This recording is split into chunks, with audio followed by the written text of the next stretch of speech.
Hello दोस्तों, मैं राज Gupta, UP का छोरा और कासंज का मोड़ा। आज आपके लिए एक अच्छा सब्जेक्ट लेके आए हैं जिससे समाज में एक अच्छा मैसेज जाएगा। आज हमारा सब्जेक्ट है जो हमारी शिक्षा प्रणाली है, जो बहुत टाइम से लगातार चली आ रही है, वो आज ज़रूरत है कि वो चेंज होनी चाहिए या नहीं होनी चाहिए। चेंज से मतलब जैसे कि 5th क्लास के बाद 12th तक बच्चा और पेरेंट्स दोनों कंफ्यूज रहते हैं कि हमारे बच्चे को क्या बनाना है, क्या नहीं बनाना है। कहने का मतलब ये है, 5th क्लास के बाद हमारी एजुकेशनल सिस्टम ऐसा होना चाहिए कि उसका टारगेट बिल्कुल क्लियर होना चाहिए 6th क्लास के बाद कि बच्चे को बनना क्या है। आप लोगों को अपने कमेंट के द्वारा जवाब देना है। जिसका कमेंट अच्छा होगा, राज मोबाइल की तरफ से उसको गिफ्ट दिया जाएगा। साथ ही मैं आप लोगों से कहना चाहता हूं, कोई भी गूंगा बहरा समाज अपने समाज को अच्छे रास्ते पर नहीं ले जा सकता है, तो आप बोलना सीखिए। अगर कोई बुरा कर रहा है तो उसमें जो बुरा कर रहा है, जितनी गलती उसकी है उतनी ही गलती आप लोगों की है, क्योंकि बहुत से लोग आज भी ऐसे हैं जो सही कमेंट नहीं करते, बोलना मुनासिब नहीं समझते। अभी पति पत्नी की रील आ जाएगी, कोई कॉमेडी सीन आ जाएगा या कुछ ऐसी चीज़ आएगी, उस पर लाइक कमेंट ढेरों आ जाएंगे, लेकिन जब बात आती है सुधार की तो हमारा समाज अधिकतर मौन रहता है। और ये सच्चाई है और मैंने इसको अनुभव किया है। पहले मैं अपने व्यापारी भाइयों से मिला दूं जिन्होंने अपना कीमती टाइम निकाला है और वो किसी पहचान के मोहताज नहीं हैं। जो हमारे हैं गुंजन भाई साहब, जो सर्राफे का काम करते हैं। ये हमारे हैं अश्वनी बड़े भाई साहब, इन्होंने हमें शुरू से बचपन से मार्गदर्शन किया है और पत्रकार भी रहे हैं।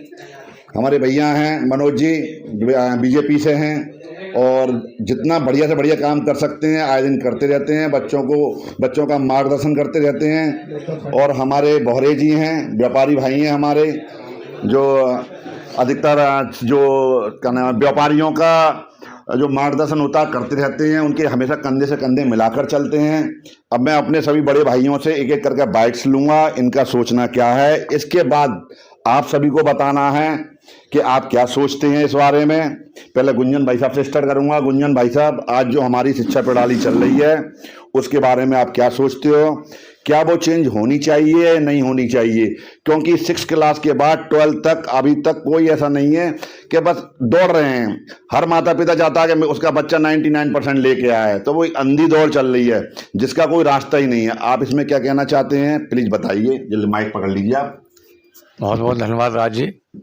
सबसे पहले तो मैं आपका बहुत बहुत शुक्रिया अदा करूंगा कि आपने बहुत अच्छे सब्जेक्ट के लिए आवाज़ उठाई है और ये बहुत महत्वपूर्ण है, क्योंकि बच्चे जो है हर घर का भविष्य। शिक्षा नीति में हम लोगों को बच्चों को जैसे पढ़ाया जाता है प्रैक्टिकली, बच्चों जब स्कूल जाते हैं बस्ती लेके गए, एक एक घंटे उनके फिजिक्स का, साइंस का, मैथ का उनके जो है जो घंटे होते हैं वो अपने पीरियड अपने पूरे करते हैं बच्चे। लेकिन प्रैक्टिकली बच्चे स्कूल में कुछ नहीं सीखते।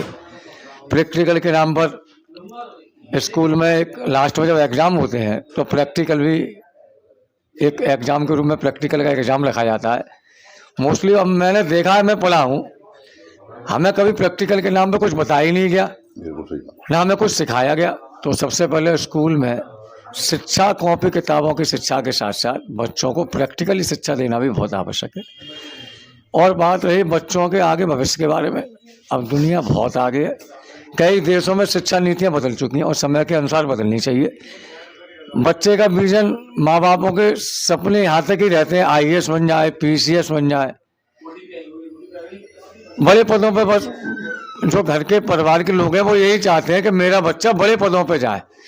उसकी भावनाओं को नहीं समझते, उसकी मन की ताकत को नहीं समझते, उसकी बुद्धि का पैरामीटर नहीं नापते, लेकिन वो उसके विजन को IAS, PCS इस तरह की लॉबिंग में पहुंचा देते हैं, जिससे बच्चे का जो है मनोबल टूट जाता है। आपने देखा होगा बच्चे आत्महत्याएं भी कर लेते हैं, ये उसी का परिणाम है।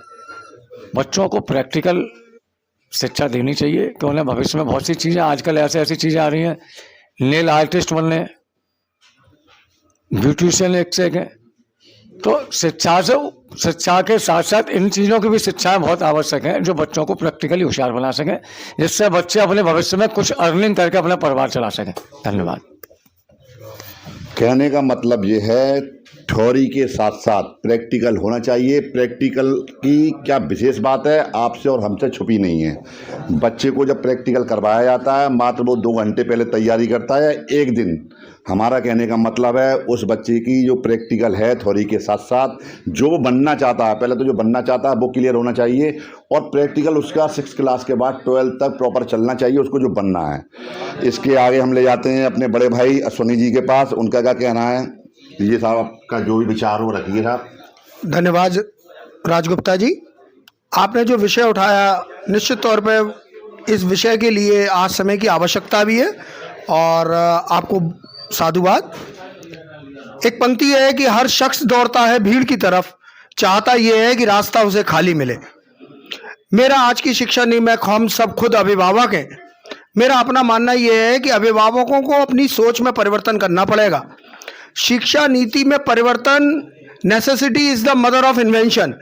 जब अभिभावकों की तरफ से सोच में बदलाव आएगा, उनकी तरफ से डिमांड आएगी, तो अवश्य सिस्टम को अपने अंदर आमूलचूल परिवर्तन करना पड़ेगा। आज अभिभावकों को यह समझना पड़ेगा कि एक लीक पे पड़ा हुआ बच्चा जो लास्ट तक जाएगा वो आखिर में एक क्लर्क हो जाएगा।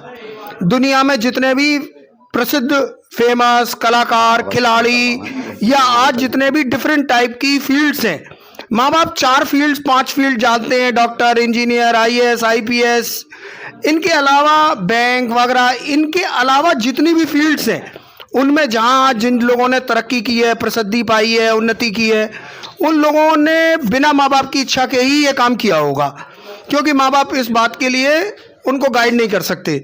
उन्होंने अपनी ऑन कैपेसिटी पे रिस्क लिया, बदनामी झेली, परिवार से विरोध भी लिया, लेकिन आज वो प्रसिद्ध हो गए तो सब लोग उनके साथ हैं। अभिभावकों को अपनी सोच में परिवर्तन करने की आवश्यकता है।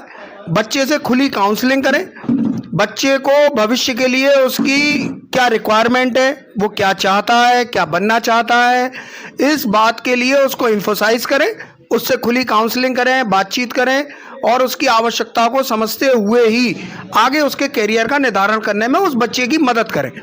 हम और आप सब अभिभावक होने के नाते केवल अपने अपने बच्चों को सपोर्ट कर सकते हैं, सहयोग कर सकते हैं, उन्हें साधन उपलब्ध करा सकते हैं। इसके अलावा बच्चे की अपनी ऑन मेहनत होती है, उसकी रुचि की फील्ड होगी, बच्चा अपनी क्षमता का 200% परफॉर्म करेगा, काम कर पाएगा और अवश्य वो तरक्की करेगा, सेटिस्फैक्शन प्राप्त करेगा और माँ बाप और घर वालों का नाम रोशन करेगा। धन्यवाद।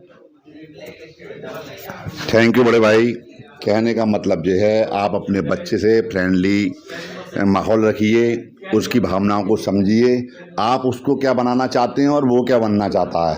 आपस में माइंडली डिस्प्यूट नहीं होना चाहिए, बिल्कुल क्लियर होना चाहिए उसको क्या बनना है या आपको क्या बनाना है।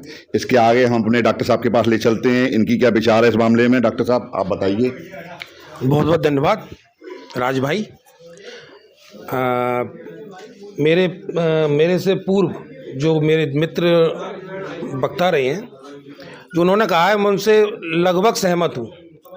सबसे पहले तो हमको अपने बच्चे का इंटरेस्ट जानना चाहिए। बच्चे का इंटरेस्ट क्या है। जैसे मछली पानी में तैर सकती है अच्छी तरह से, पेड़ पे नहीं चढ़ सकती।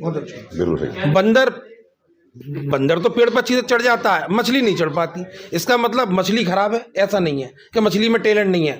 सबसे पहली चीज़ जो पूर्व वक्ताओं ने बताया है कि हमें बच्चे के साथ व्यवहारिक तौर पे रहना चाहिए, उसके साथ मित्रवत रहना चाहिए, फ्रेंडली रहना चाहिए। उसका हमको इंटरेस्ट पता लगाना चाहिए कि हमारे बच्चे का इंटरेस्ट किस सब्जेक्ट में है या किस फील्ड में है। ये तो बात है। एक सबसे महत्वपूर्ण चीज़ है अभिभावक को जागरूक रहने की। इसके साथ ही मैं 2 लाइन कहना चाहूँगा। एक ईश्वर से प्रार्थना है मेरी। निकाल के रखो यहाँ पे। मानवता के मन मंदिर में ज्ञान का दीप जला दो, करुणा निदान भगवान मेरे भारत को स्वर्ग बना दो। धन्यवाद। थैंक यू डॉक्टर साहब। कहने का मतलब है आप अपने बच्चे की क्षमता पहचानिए, वो किस में एक्सपर्ट बन सकता है या आप जिसमें एक्सपर्ट हैं, क्या बच्चा आपके पद चिन्हों पर चलना चाहता है, उसकी जो भी प्रतिभा हो, जिसमें आपको लगता है वो महारत हासिल करेगा, आप उसी लाइन में उसको ले जाइए। कोई जोर जबरदस्ती वाला आज के टाइम नहीं है।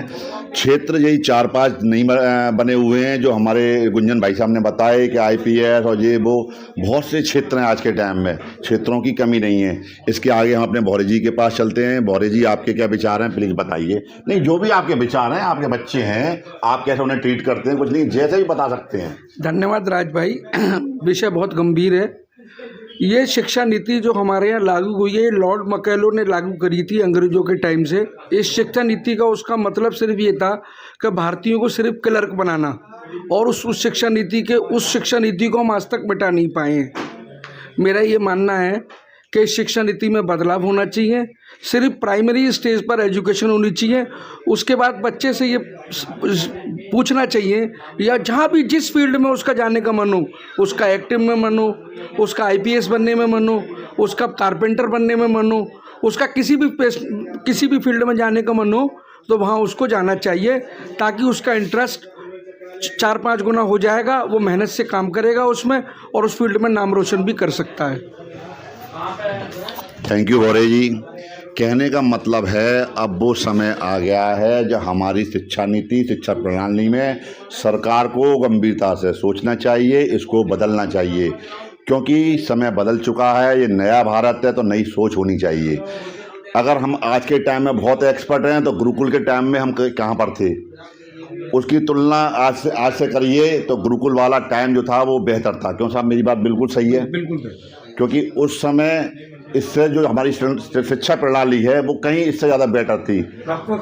हाँ, तो हम लोग एक व्यापारी हैं, अपना हमने मत रखा है, हम इन चीज़ों में एक्सपर्ट नहीं हैं।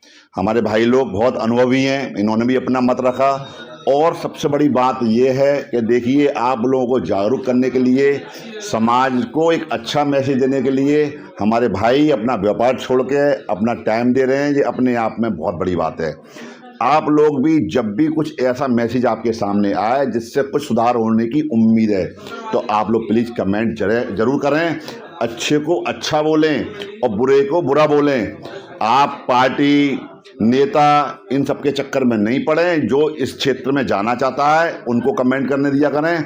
आप पहले इंसान बने और सिर्फ अच्छे और बुरे के हिसाब से और नज़रिए से ही उसको आगे करें। ओके गाइज, मैं अपने भाइयों को सभी को धन्यवाद देना चाहता हूं, और राज मोबाइल की तरफ से एक गिफ्ट देना चाहता हूं जो इन्होंने अपना कीमती टाइम दिया। धीरज भाई प्लीज़ दीजिए। भैया छोटा सा गिफ्ट हमारी तरफ से। कुंजन भाई साहब, सोनी भाई साहब, डॉक्टर साहब, भौरे जी, आप सभी का बहुत बहुत हाथ जोड़कर धन्यवाद। और आप सभी भी अच्छी राय, अच्छा कमेंट हमें करते रहिए और समाज में नया बदलाव लाते रहिए। Okay guys, thank you.